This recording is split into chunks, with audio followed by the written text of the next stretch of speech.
I thought I'd say a few words about dream meditation in general, and then talk a little bit about Rebbe Nachman's Outpouring of the Soul, which is the text that I'll be using every week over the next year, in addition to the other things I talk about, as a way of discussing dream meditation, as a sort of a framework from which to hang the entire practice and discipline.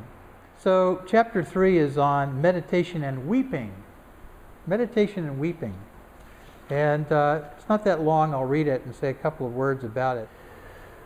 We have spoken of meditation and expressing oneself before God, as well as reciting psalms, supplications, and prayers. It is very good if one is worthy of saying them with a true, perfect heart, until he is weeping before God, just as a child weeps before its parents. However, if a person recites psalms, supplications, and prayers and tries to make himself weep, it is not good. Rather, if he confuses the mind so that he cannot recite the prayers in a true meditative state. When a person is saying any supplication or prayer, he must divest himself of all external thoughts, focusing his mind exclusively on the words that he is speaking before God. And this is the heartbeat of the whole chapter.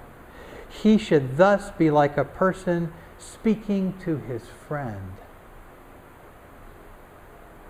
He should thus be like a person speaking to his friend.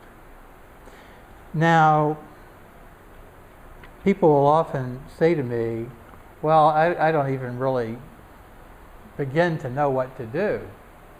When you say that I should spend an hour a day in prayer, I can't even touch that with my mind. I hear this all the time, especially since so many of my friends and associates are Buddhists. They say, I really want you to tell me to count my breaths from 1 to 10. Or I want you to give me a koan or a mantra, and I just want to do that. I don't want to deal with these sloppy feelings and needs and desires and worries and anxieties and all that. I want to empty myself out in a very clean way, just like taking this bowl and turning it over and emptying it out all at once. To which I say, Ratsarak. So it's not as simple as just saying a mantra or a prayer or counting your breath or focusing on your awareness on your body or the asana that you're doing. That is not enough. And Rebbe Nachman understands this as well. He says that it's good to recite just one word. So he actually tells his disciples to use a mantra. The mantra he recommends is Rabbono Shel Olam, which means Master of the Universe, which he instructs them to say again and again, just like we say Om Mani Padme Hum over and over again, or Om, or some other mantra, or the Jesus prayer, Lord Jesus Christ, Son of God, have mercy on me, or whatever it is. But he says that the purpose of this is to make a heart of stone into a heart of flesh, so that we end up with a heart that is responsive to life and to one another, and to the needs of other people, and to our own needs, and to the planet, and to the earth itself, so that this soft heart can embrace the world, and in so doing be embraced by the world, feel the embrace of the world as well, and feel held and loved and cared for and taken care of.